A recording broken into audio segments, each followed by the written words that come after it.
Hey guys, পুনৰবাৰ আপোনালোকক study with Nilakshi চেনেলটোলৈ স্বাগতম জনালো। আজি মই আলোচনা কৰিম দশম শ্ৰেণীৰ গণিত বিষয়ৰ 7.1 অনুশীলনীটো। তেন্তে বলক আজিৰ ভিডিঅ'টোলৈ আগবাঢ়ো। এটো অনুশীলনী 7.1 ইয়াৰে মই 1ৰ পৰা 7 নম্বৰলৈকে যিখিনি কোৱেশ্চন আছে মই কোৱেশ্চনখিনি আগৰ ভিডিঅ'সমূহত আলোচনা কৰিছিলো। যদি কোনোবাই চোৱা নাই মই তলত লিংকটো দি দিম, গৈ চাবগে পাৰিব। তাৰে 6 নম্বৰ কোৱেশ্চনটো মই স্কিপ কৰিছিলো। আজি মই হেতু আলোচনা কৰিম। 6 নম্বৰ কোৱেশ্চনটো চোৱা, তলৰ বিন্দুবিলাকে যদি চতুৰ্ভুজ গঠন কৰে তেনেহলে সেই চতুৰ্ভুজৰ স্বৰূপ নিৰ্ণয় কৰা আৰু তোমাৰ উত্তৰৰ সপক্ষে কাৰণ দাঙি ধৰা। ইয়াতে আমাক স্থানাংক দি দিছে। এই স্থানাংকবোৰৰ পৰা আমি এটা ক'ব লাগে যে সেই চতুৰ্ভুজটো কি হয়, বৰ্গ হয় নে, আয়ত হয় নে, বা বেলেগ হয়, ট্ৰেপিজিয়াম হয়, আমি হেতু ক'ব লাগিব। এতিয়া প্ৰথমটো চোৱা, -1 -2 1 0 -1 2 3 -3 0। ফাৰ্ষ্ট অংকটো এটো। ইয়াতে আমাক এতিয়া আমি স্থানাংককিটা ধৰি ল'ব লাগিব। ধৰো a স্থানাংকটো হৈছে -1 -2, b হৈছে 1 0, c হল -1 2 আৰু d হৈছে -3 0। ইয়াৰ পৰা আমি x1 y1 টো ধৰি লওঁ। ইয়াত x1 কিমান হ'ব -1 আৰু y1 কিমান হ'ব -2। ঠিক তেনেকৈ x2 1 y2 0, x3 -1 y3 2, x4 -3 y4 0। এতিয়া আমি প্ৰথমে ab উলিয়াম। যেহেতুকে চতুৰ্ভুজ বুলি কৈছে গতিকে আমি গুটেকিটাৰ মানে উলিয়াব লাগিব, ab bc cd। তাৰ পিছত আমি ad উলিয়াম। ab প্ৰথমে আমি ab উলিয়াও। ab টো চোৱা, ab কি হ'ব x2 x1 y2 y1। ইয়াতে এতিয়া মানকিটা বহুৱাই লম। x2 জায়গাত আছে 1 আৰু x1 ৰ জায়গাত আছে -1। যেতুকে -1 আৰু এটা হ'ব আমি কুটিল বন্ধনী দিলো। ইয়াত চোৱা মানখিনি বহাই দিলো। y2 জায়গাত 0 বহুৱালো, y1 ৰ জায়গাত -2। তাৰ পিছত 1 মাইনাসে +1 হোল স্কয়াৰ প্লাস এটো আমি সলভ কৰিলো, মাইনাসে +2 একে একে 2 স্কয়াৰ প্লাস 2 স্কয়াৰ কৰিলো, 2 দুগুণ 4 2 দুগুণ 4 4 4 8। 8ৰ বৰ্গমূল কি হ'ব 4 দুগুণে 8, 4 ৰ বৰ্গমূল হ'ব 2। গতিকে আমি কি পালো 2√2। নেক্সট আমি bc উলিয়াম।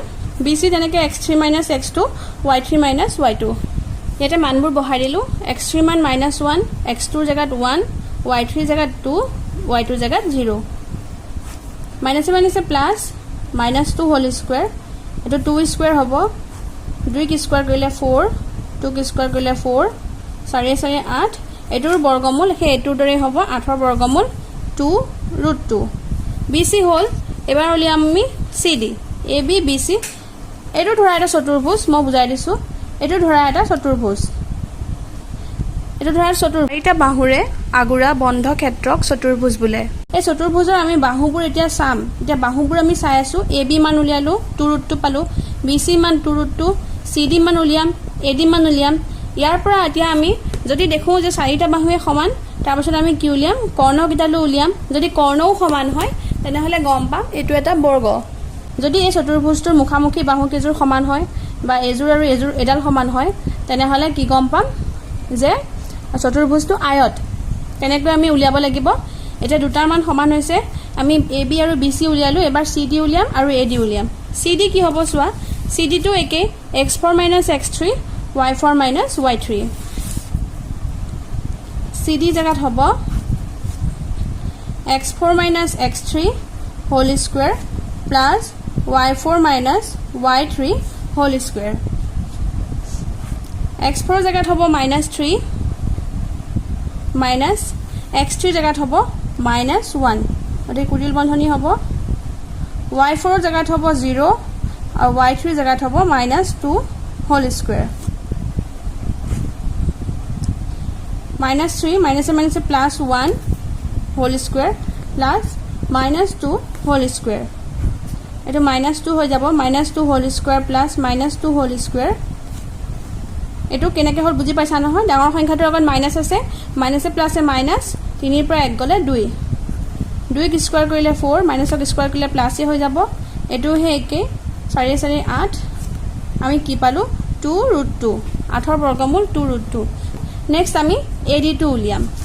এডিটোৰ ক্ষেত্ৰত কি হ'ব x4 - x1 y4 - y1 x4 - x1 y4 - y1 whole square x4 ৰ মানটো বহাই দিম x4 ৰ জাগাত কি আছে -3 - 1 -3 - 1 কুটিল বন্ধনী নেক্সট y4 ৰ জাগাত কি আছে 0 - 2 0 - 2 হোল স্কুৱেৰ -3 মাইনাছে মাইনাছে +1 হোল স্কুৱেৰ প্লাছ মাইনাছে মাইনাছে +2 হোল স্কুৱেৰ হ'ব এটা মাইনাছে মাইনাছে প্লাসে হৈ যাব 0 ৰ লগত 2 প্লাস কৰা কথা একেটাই -2 হোল স্কুৱেৰ প্লাস 2 কো স্কুৱেৰ কৰিলে হ'ব 4 এটো কো স্কুৱেৰ কৰিলে 4 এ হ'ব 4 - 4 = 8 আমি কি পালো 2√2 সো আমি AB BC CD এই গুটে কিটাৰ মানে সমান পালো AB CD AB ৰ লগত BC ৰ লগত CD ৰ লগত AD এই গুটে কিটা আমি কি পালো 2√2 এ পালো হলনে এতিয়া সোৱা এটো বৰ্গও হ'ব পাৰে ৰম্বাসও হ'ব পাৰে কিন্তু বৰ্গ হ'বলে হলে এতিয়া লাগে আমি গম পাই আছো চাৰিডাল বাহু সমান এতিয়া আমি উলিয়াম এই কৰ্ণকিডাল সমান হয় নে নহয় যদি কৰ্ণকিডালও সমান হয় যদি এই কৰ্ণডালৰ লগত এই কৰ্ণডাল সমান হয় তেনে হলে আমি গম পাম এটো এটা বৰ্গ এবাৰ আমি কৰ্ণ উলিয়াম কৰ্ণমান কি হ'ব AC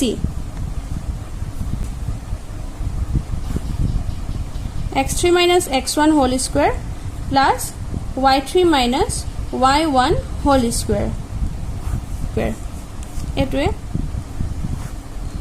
-1 মাইনাছে মাইনাছে +1 whole square plus 2 মাইনাছে মাইনাছে +2 whole square -1 +1 কেনসেল যাব এটো থাকিব কি ওপৰত 2 2 4 4 স্কয়াৰ 4 ক স্কয়াৰ কৰিলে পাম আমি 16 আৰু 16 ৰ বৰ্গমূল কি হ'ব 4 AC মান কিমান পালো আমি 4 পালো এতিয়া আমি BD ৰ মান উলিয়াম x4 - x2 whole square plus y4 - y2 whole square so আমি মানবোৰ বহাই দিলো x4 জাগাত -3 x2 জাগাত -1 y4 আৰু y2 দুইটাৰ মান 0 0 আছিল মাইনাছে মাইনাছে প্লাস হৈ যাব ডাঙৰ সংখ্যাটোৰ আগত মাইনাস আছে সো মাইনাস আহিব 0 স্কয়াৰ কৰিলে একেটাই 4 ক স্কয়াৰ কৰিলে আমি পাম 16 মাইনাস তো প্লাসে হৈ যাব স্কয়াৰ কৰিলে 16 আমি বৰ্গমূল কিমান পালো 4 আমি কি গম পালো এটো এটা বৰ্গ যেহেতুকে আমাৰ সোৱা AC = BD AC আৰু BD সমান পাইছো আৰু এই গুটে কিটাল বাহুৰ মান আমি সমান পালো তে লিখি দিম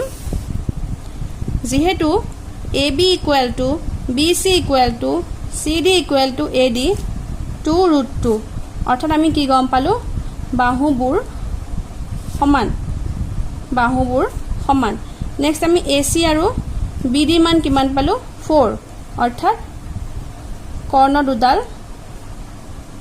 কৰ্ণ দুডাল সমান এটাকে কি হ'ব ABCD এটা বৰ্গ এটাকে নিৰ্ণয় বিন্দু কেইটাৰে এটা বৰ্গ গঠন কৰে এটোই নেক্সট কোৱেশ্চনটো সোৱা এটো চতুৰ্ভুজ এই চতুৰ্ভুজটোৰ মান কিমান কি থোৱা আছে আমাৰ এইকিটা এই বিন্দু কিটাৰ মান কিমান দি থোৱা আছে আমাৰ A B C D ধৰিলো আমি A টো হৈছে এটো ধৰু A বিন্দুটোৰ মান কিমান -3 5 B বিন্দুটো হৈছে 3 1 C বিন্দুটো হৈছে 0 3 আৰু D বিন্দুটো হৈছে -1 -4 এতিয়া আমি AB BC CD AD এই গুটে কিডাল বাহুৰ মান উলিয়াম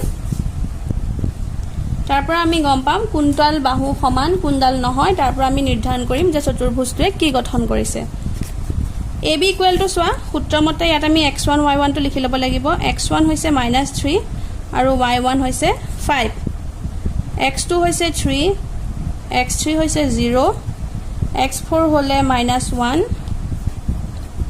নেক্সট y2 হল 1 y3 হৈছে 3 y4 হৈছে -4 আমি কাখতে নেকে মানবোৰ বহাই ললো এতিয়া আমি মানটো উলিয়াই দিম x2 - x1 হ'ব AB ৰ মান x2 - x1 whole square plus y2 - y1 whole square x2 - x1 হলে কি হ'ব 3 - 3 3 - 3 whole square y2 - y1 1 minus 5 whole square. 3 minus plus 3 whole square plus এটো হ'ব minus 4 whole square. কেনেকৈ হ'ল বুজি পাইছা নহয়? ডাঙৰ সংখ্যাটোৰ আগত মাইনাছ আছে, প্লাছে মাইনাছে মাইনাছ, সো পাছৰ পৰা আমি 1 বিয়োগ কৰিলো। 3 3 6 6 স্কয়াৰ প্লাস 4 ক স্কয়াৰ কৰিলে আমি পাম 16 4 4 গুণ 16 6 6 গুণ 36 4 4 গুণ 16 52 পালো। তে 52 আমি বৰ্গমূল উলিয়াব লাগিব। 52 বৰ্গমূল কি হ'ব চোৱা, 52 যদি আমি উৎপাদক উলিয়াও আমি গম পাওঁ 4 13 গুণ 12। এটা 4 বৰ্গমূল কি হ'ব 2, আমি কি গম পাম 2 ৰুট 13। তো আমি উলিয়াব লাগিব BC x3 x2 whole square plus y3 y2 whole square. x3 মান পালো 0 0 3 হোল স্কয়াৰ প্লাস y3 জায়গাত পালো 3 3 1 হোল স্কয়াৰ। মানবোৰ বহুৱাই দিলো আমি -3 হোল স্কয়াৰ 3 ৰ পৰা 1 গলে 2 2 স্কয়াৰ 3 3 গুণে 9 2 2 গুণে 4 আমি কি পালো 9 4 13। BC মান পালো আমি কিমান ৰুট 13। নেক্সট আমি CD উলিয়াম। CD ক্ষেত্ৰটো হে একে হ'ব x4 x3 whole square plus y4 y3 whole square. x4 মান আছে -1 0 হোল স্কয়াৰ, এটো -1 স্কয়াৰ হ'ব, 0 টো নাইকিয়া হৈ যাব। 4 3 7 -7 হোল স্কয়াৰ। -1 ক স্কয়াৰ কৰিলে প্লাস হৈ যাব 7 7 গুণে 49। এটো কিমান পালো ৰুট 50।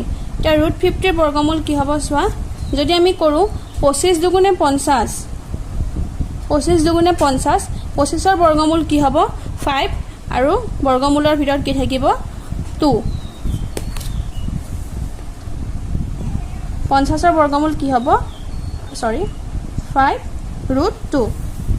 নেক্সট আমি উলিয়াব লাগিব এবাৰ AD ক্ষেত্ৰটো একে x4 x1 y4 y1 x4 x1 whole square plus y4 y1 whole square -4 5 whole square -1 plus 3 whole square এটো হ'ব -9 হোল স্কয়াৰ 5 4 9 প্লাস হৈ যাব। ডাঙৰ সংখ্যাটোৰ আগত মাইনাছ আছে সো মাইনাসই হ'ব। এটো একে ডাঙৰ সংখ্যাটোৰ আগত প্লাস আছে মাইনাছে প্লাসে মাইনাস 3 ৰ পৰা 1 গলে 2 2 স্কয়াৰ প্লাস 9 ক স্কয়াৰ কৰিলে পাম 81 আৰু মাইনাস ক স্কয়াৰ কৰিলে পাম প্লাস 2 ক স্কয়াৰ কৰিলে 4 81 এটো হ'ব 85। এটা চোৱা আমাৰ AB ৰ লগতো যেহেতু AB not equal to BC not equal to CD not equal to AD, so AB BC CD AD আমি কোনোটো মানে আমাৰ মিলা নাই, এটাকে নিৰ্ণয় বিন্দু কেটাই কোনো চতুৰ্ভুজ গঠন নকৰে। কিন্তু কোনো লিখি দিবা কোনো চতুৰ্ভুজ গঠন নকৰে। চোৱা 3 নম্বৰটো নিজে কৰিবা 4 5 7 6 4 3 1 2 তোমালোকে কৰি চাবা। এটো যদি নোৱাৰিলে মোক কবা। 8 নম্বৰ অংকটো y ৰ সেই মান নিৰ্ণয় কৰা যাৰ বাবে p 2 3 আৰু q 10y বিন্দু দুটাৰ মাজৰ দূৰত্ব 10 একক হয়। এতিয়া ইহত দুটাৰ মাজৰ দূৰত্ব কিমান বুলি কৈছে 10 একক বুলি কৈছে। আমাক বিন্দু দুটা কি দি থোৱা আছে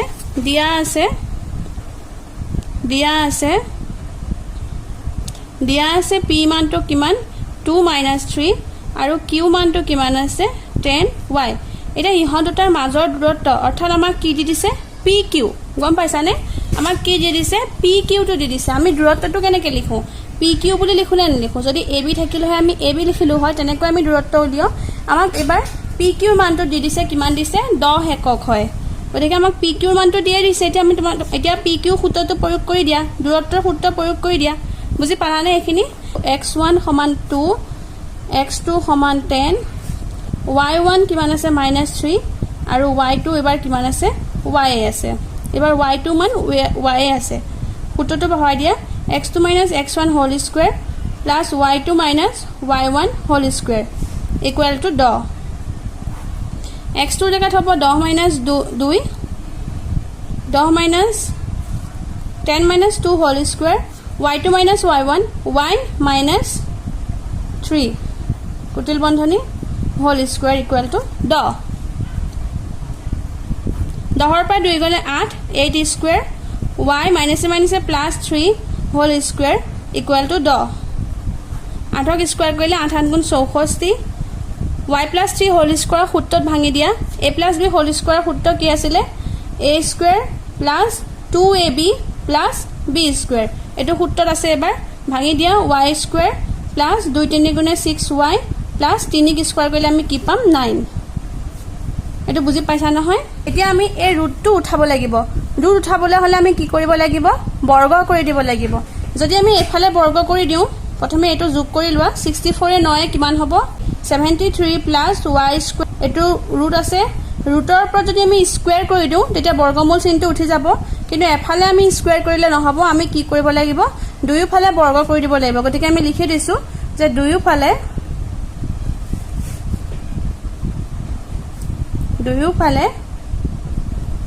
বৰ্গ কৰি আমি কি কৰিছো দুয়োফালে বৰ্গ কৰি দিছো কিয় বৰ্গ কৰিছো কাৰণ আমি ৰুটটো উঠাব লাগিব ৰুটটো থাকিলে আমি অংকটো সলভ কৰিব নোৱাৰিম ৰুটটো উঠাবলৈ হলে কি কৰিব লাগিব হয় আমি বৰ্গমূল উলিয়াব লাগিব নহয় আমি স্কুৱেৰ কৰি দিব লাগিব কিন্তু ইয়াত বৰ্গমূল কৰিব আমি নোৱাৰিম গতিকে আমি কি কৰি দিছো স্কুৱেৰ কৰি দিছো স্কুৱেৰ কৰিলে কি হ'ব বৰ্গমূল চিনটো উঠি যাব কিন্তু এফালে স্কুৱেৰ কৰিলে নহব আমি দুইফালে স্কুৱেৰ কৰি দিছো স্কুৱেৰ কৰোতে বৰ্গমূল চিনটো উঠি গল থাকিল ভিতৰৰ সংখ্যাটো 73 plus y square plus 6y আৰু এটো কি হৈ যাব 10 10 গুণে 100 100 টো এবাৰ এফালে লৈ আহিম y square plus 6y plus 73 minus 100 equal to 0 y square plus 6y এটো মাইনাছ ডাঙৰ সংখ্যাটোৰ আগত মাইনাছ আছে মাইনাছ 27 100 পৰা 73 বিয়োগ কৰি আমি কিমান পালো 27 ডাঙৰ সংখ্যাটোৰ আগত মাইনাছ আছে সো আমি মাইনাছে দিলো প্লাসে মাইনাছে আমি মাইনাছ কৰিব লাগিব মাইনাছ কৰিলো এতিয়া চোৱা y square plus 6y minus 27 এটোক আমি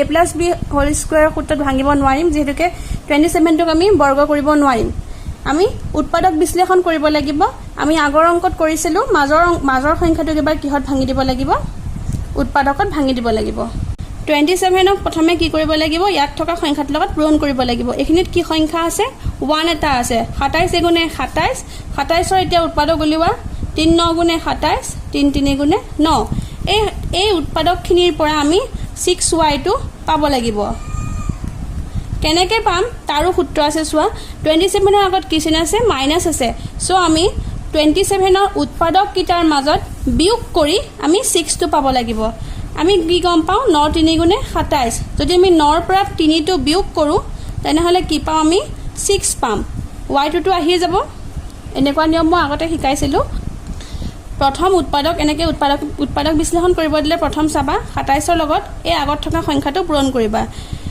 y স্কুৱেৰৰ যেটো সহগ আছে বা x স্কুৱেৰ থাকিলে x স্কুৱেৰৰ লগত কৰিবা এই কনস্ট্যান্টটোৰ লগত এই স্কুৱেৰৰ সহগটো পূৰণ কৰিবা ইয়াত আছে 1 1ৰ লগত 27 পূৰণ কৰিলে 27 হ'ব 27 গুণ 27 27 ৰ উৎপাদক উলিয়াবা যি কিটা উৎপাদক উলাই সেই উৎপাদক কিটাৰ মাজত যোগ বা বিয়োগ কৰি এই মাজৰ সংখ্যাটো উলিয়াব লাগিব মাজৰ সংখ্যা বুলি ক'লে আমি যেটো ওপৰ স্কুৱেৰ নাথাকে সেই সংখ্যাটোৰ সহগটো আমি ভাঙিব লাগিব এতিয়া কথা আহিলে প্লাসত কৰিম নে মাইনাসত কৰিম যদি এখিনিত প্লাস থাকে তেনেহলে আমি প্লাসত ভাঙিব লাগিব যদি এখিনিত মাইনাস থাকে তেনেহলে আমি মাইনাসত ভাঙিব লাগিব ইয়াত যেটোকে মাইনাস আছে 9 3 গুণ 27 9 ৰ পৰা 3 বিয়োগ কৰিলে আমি 6 পাম y টো আহি গল এটা ভাঙি দিয়া y স্কয়ার ব্র্যাকেট খুলি দিয়া 9y প্লাস মাইনাসে minus 3y minus 27 equal to 0 এই দুটাৰ পৰা যদি আমি y কমন আনো ইয়াত থাকিব y আৰু ইয়াত থাকিব 9 কেনেকৈ আহিব বুজি পাইছা নহয় দুটা y স্কয়ার আছে সো এটা y আহি গল ইয়াত এটা y থাকিলে আৰু ইয়াত থাকিলে 9 এবাৰ এই দুটা বা কমন আনিম আমি মাইনাস কমন আনিছো মাইনাস কমন আনিলে y টো কমন আনিব নোৱাৰো কাৰণ ইয়াত y আছে ইয়াত নাই আমি যদি 3 কমন আনো তেনেহলে ইয়াত থাকিব y যেটোকে ইয়াত এটাই 3 আছিল y 3 টো গুছি আহিলে আৰু লগতে চোৱা মই আগতে কৈছিলো যেতিয়া মাইনাস কমন আহে তেতিয়া সদায় মাজৰ চিনটো সলনি হৈ যায় কিয় কাৰণ ব্র্যাকেট খুলিলে তেতিয়া কি হৈ যাব মাইনাসে প্লাসে মাইনাস এত 27 আছে কি হৈ যাব 3 9 গুণে 27 y + 9 y + 9 দুটা ব্ৰ্যাকেটৰ মাজত থকা কিটা মিলি গৈছে আৰু বাহিৰত কি থাকিলে y - 3 is equal to 0 এটা আমি কি গম পালো y + 9 equal to 0 y - 3 equal to 0 এই দুইটাৰ মানে 0 হৈ গল এটাকে y মান কি হ'ব এটো এফালে গুছি গলে হ'ব -9 আৰু এটো এফালে গলে কি হ'ব +3 এটাকে নিৰ্ণেয় y মান আমাক y উলিয়াব দিছে গতিকে নিৰ্ণেয় y ৰ মান কি হ'ব -9 আৰু 3 এইটোৱে উত্তৰ